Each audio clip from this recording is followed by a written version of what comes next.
Hello everyone, my name is Christopher Liam Rose. I'm an author, mentor, life coach, motivational speaker, evangelist, musician, activist.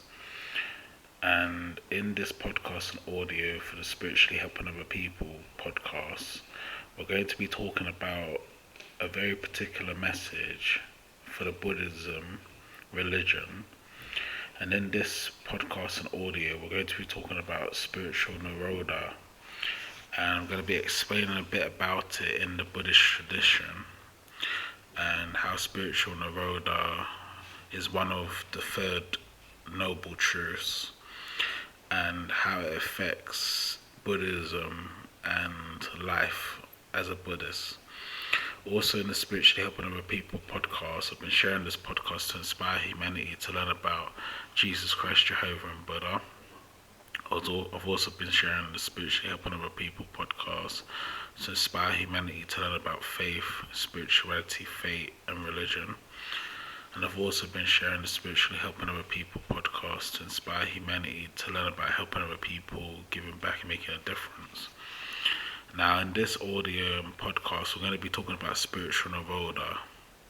Now, spiritual Nirodha is one of the third noble truths which states there's an end of suffering, the cessation of craving. So, when you have a craving, that normally brings suffering, pain, and adversity because you're attached to something that is very precious to you. That craving brings suffering, pain, and adversity, which happens in everyday life. So when you get attached to family, attached to friends, attached to a spouse, attached to your children, attached to a job or a career or business, or anything that leads to attachment and craving, that brings suffering, pain, and adversity. So spiritual Nirodha is one of the spiritual practices, and it's very important to learn. And also with spiritual Nirodha, if we find a way to not attach ourselves to what we desire, we just live our lives peacefully, lovingly, kind and patient and passionate, then we're able to transcend the spiritual Nirodha. And it's the third noble truth in Buddhism, which is very important. It's also important as well, if we want to overcome suffering, pain, and adversity, we must understand ourselves as a human being. So we must go through a spiritual change, which is the 6 spiritual practices: prayer, meditation, mindfulness, walking, journaling, and silence. When we do the 6 spiritual practices, and then we do the 7 levels of helping other people, level 1, volunteering, the good level and helping other people. Level 2, jobs, careers, employment, the great level and helping other people.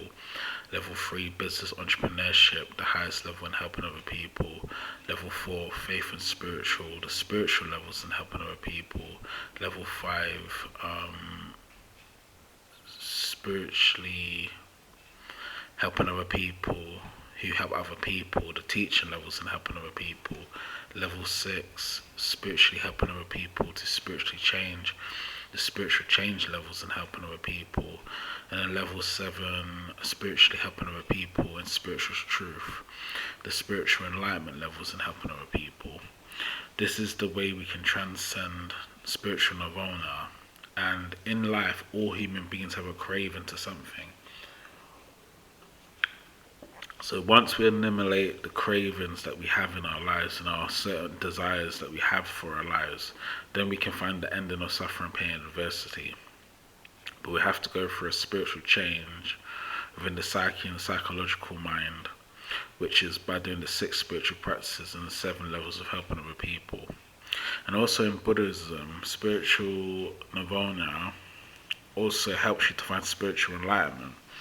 So once we understand that it's like our greed, our craving, our delusions, and our attachments that leads to suffering, pain, and adversity, then we can find ways to transcend it and overcome it. And to overcome suffering, pain, and adversity, you need to transcend the self to the no self, which is the spiritual transformation in life. Now, in the Buddhist tradition, suffering, pain, and adversity comes from the self. It normally comes from your delusions, your cravings, and the things that you are attached to. So to overcome that, we need to transcend it to the no self, and the no self is selflessness and know thyself. When you know thyself, you know yourself as a human being, your mistakes, your failures, your flaws, your characteristics and personality. So it's so important to go on that spiritual journey and that spiritual change.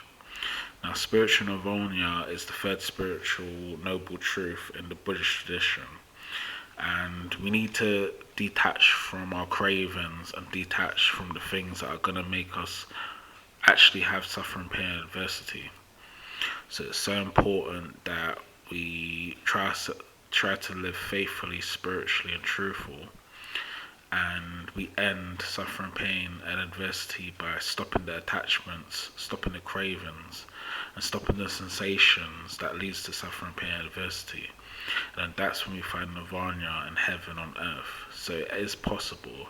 It does take time to transcend the spiritual suffering, pain, and adversity, but it can be done.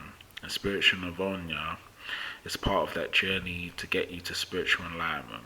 When you're spiritually enlightened, your whole life changes and you become awakened and liberated and free as a human being, which is what Jehovah, Jesus Christ, Buddha wants us to go through as human beings.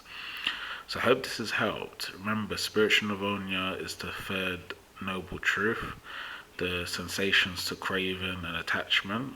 So we must overcome that by going through a spiritual change of the 6 spiritual practices: prayer, meditation, mindfulness, walking, journaling, and silence, and the 7 levels of helping other people. Thank you for listening. Take care now. Bye bye. Hope this has helped.